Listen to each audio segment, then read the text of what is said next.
Hello बच्चों, quick revision चल रही है आपके अपने चैनल गणेश ट्यूटोरियल्स में। स्टार्ट करते हैं सर्कुलर मोशन। सर्कुलर मोशन में हम ये सारे टॉपिक कवर करने वाले हैं। Angular displacement, angular velocity, angular acceleration, tangential velocity, tangential acceleration, centripetal acceleration and centripetal force. तो सबसे पहले मान लो कोई एक पार्टिकल है जो इस तरीके से एक सर्कुलर मोशन कर रहा है। ये मैंने कोऑर्डिनेट एक्सिस बना दी, ये पॉजिटिव एक्स मान लो, ये पॉजिटिव वाई मान लो। तो वो पार्टिकल इस तरीके से मान लो किसी पी पॉइंट पर है। पार्टिकल मान लो किसी पी पॉइंट पर है, तो पी पॉइंट के जो कोऑर्डिनेट्स हैं वो इस पार्टिकल का पोजीशन है। और इस पोजीशन में अगर हमने ये एरो बना दिया, इसका मतलब ये क्या बन गया, एक पोजीशन वेक्टर बन गया। तो पार्टिकल का पोजीशन वेक्टर पॉजिटिव एक्स के साथ जो एंगल बना रहा है थीटा, इसी को एंगुलर डिस्प्लेसमेंट कहा जाता है।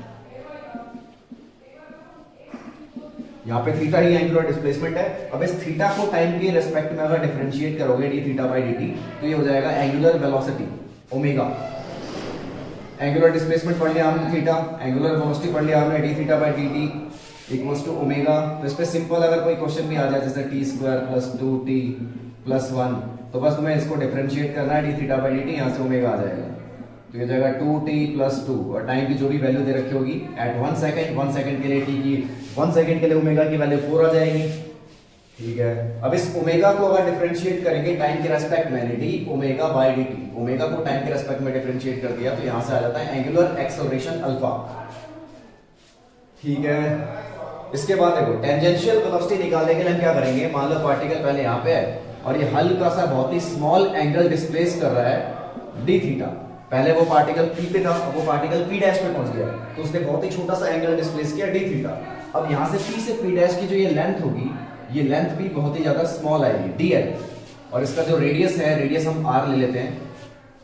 तो देखो रेडियस को आर ले लिया है, तो हमने एक फॉर्मूला पढ़ा है थीटा का, length of arc by radius.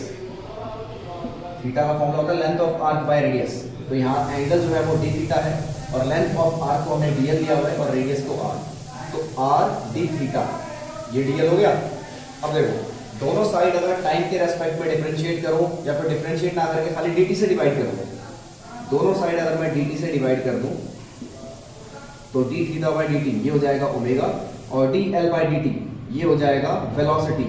कौन सी? Tangential velocity. इसको टेंजेंशियल वेलोसिटी क्यों कहेंगे? क्योंकि p से p डैश, ये जो p से p डैश है वो लगभग एक स्ट्रेट लाइन नजर आएगी और वो इस टेंजेंट का एक छोटा सा हिस्सा नजर आएगा। यानी पार्टिकल का जो डिस्प्लेसमेंट है वो टेंजेंट की डायरेक्शन में हुआ है, इसलिए इसको टेंजेंशियल वेलोसिटी बोल दिया गया।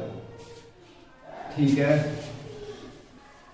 टेंजेंशियल वेलोसिटी के बाद देखो इसी को अगर टाइम के रेस्पेक्ट में दोबारा डिफरेंशिएट कर दें, r omega equals to vt है, इसी को टाइम के रेस्पेक्ट में दोबारा डिफरेंशिएट कर दें तो r d omega by dt हो जाएगा और यहाँ d vt बाय dt हो जाएगा।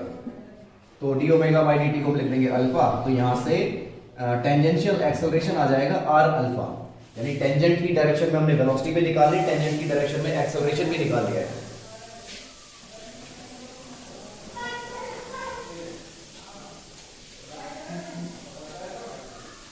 इसके बाद देखो सेंट्रीपिटल फोर्स। सेंट्रीपिटल फोर्स का जैसे कि तुम्हें फॉर्मूला पता है mv स्क्वायर बाय r होता है। सेंट्रीपिटल फोर्स का formula mv square by r होता है। तो फोर्स को अगर मैं मास इनटू एक्सेलरेशन लिख दूं तो ये m से m कट जाएगा, तो सेंट्रीपिटल एक्सेलरेशन का फॉर्मूला है v स्क्वायर बाय r। और अभी हमने पढ़ा कि जो वेलोसिटी है वो वेलोसिटी होती है ओमेगा r। v को अगर ओमेगा r पुट कर दें तो ये ओमेगा स्क्वायर r स्क्वायर और एक r से एक r कट जाएगा, तो सेंट्रीपिटल एक्सेलरेशन आ जाएगा यहां से ओमेगा स्क्वायर r। तो सेंट्रीपिटल एक्सेलरेशन का ये फॉर्मूला है v स्क्वायर बाय r और ये भी फॉर्मूला है ओमेगा स्क्वायर r। तो किसी भी ऑब्जेक्ट जो कि सर्कुलर मोशन कर रहा है उसके पास जो नेट एक्सेलरेशन है वो क्या आएगा, उसके पास दो एक्सेलरेशन है, एक टेंजेंट की डायरेक्शन में और एक सेंटर की तरफ। यानी कि मैं इधर अगर बना के दिखाऊं तो एक एक्सेलरेशन टेंजेंट की डायरेक्शन में, एक एक्सेलरेशन सेंटर की तरफ है और दोनों के बीच में एंगल है 90।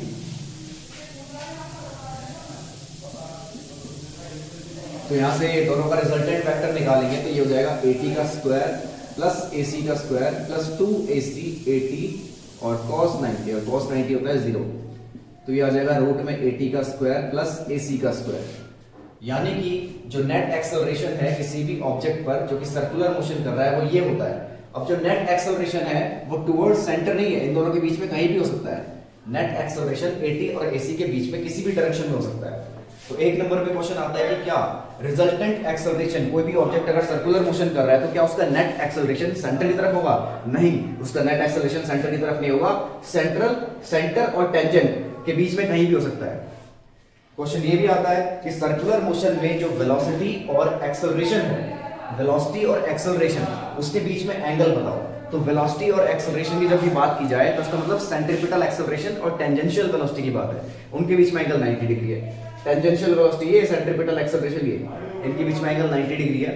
सर्कुलर मोशन में और भी चीजें पूछी जाती है। सर्कुलर मोशन में ये पूछा जाता है कि मान लो कोई ऑब्जेक्ट यूनिफॉर्म सर्कुलर मोशन कर रहा है, यूनिफॉर्म सर्कुलर मोशन मतलब स्पीड उसकी कांस्टेंट है, तो क्या उसकी वेलोसिटी भी कांस्टेंट होगी? नहीं। कोई ऑब्जेक्ट अगर यूनिफॉर्म सर्कुलर मोशन कर रहा है तो हर पॉइंट पे उसकी वेलोसिटी चेंज हो रही है, क्योंकि वेलोसिटी की डायरेक्शन चेंज हो रही है। वेलोसिटी सर्कुलर मोशन में होती है टेंजेंट की डायरेक्शन पे। तो यहाँ मैंने 4-5 पॉइंट बना के दिखा दिए, हर पॉइंट पे वेलोसिटी की डायरेक्शन अलग अलग है। इसका मतलब यहाँ पर वेलोसिटी कांस्टेंट नहीं है। यूनिफॉर्म सर्कुलर मोशन में सिर्फ स्पीड कांस्टेंट होती है, वेलोसिटी कांस्टेंट नहीं होती है, और एक्सेलरेशन भी कांस्टेंट नहीं होता है, क्योंकि हर पॉइंट पे एक्सेलरेशन की डायरेक्शन भी चेंज हो रही है। इसके बाद आते हैं relation between linear motion and circular motion.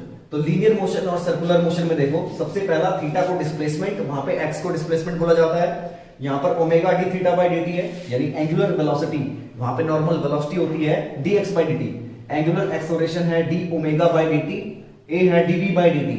अब ये तीन जो तुमने यूनिफॉर्मली एक्सेलरेटेड मोशन की इक्वेशंस पढ़ी है, यहाँ पर v equals to u plus at पढ़ा है, सेम यहाँ पर omega equals to omega not plus alpha t। Omega हो जाएगी final angular velocity, initial angular velocity, angular acceleration. अगला s equals to ut plus half at square, यहाँ पे theta equals to omega not t plus half alpha t square, यानी omega not initial velocity है, alpha angular acceleration है। Same अगला भी v square minus u square equals to 2s, और यहाँ पे omega square minus omega not square equals to 2 alpha theta. तो circular motion में भी इतना ही।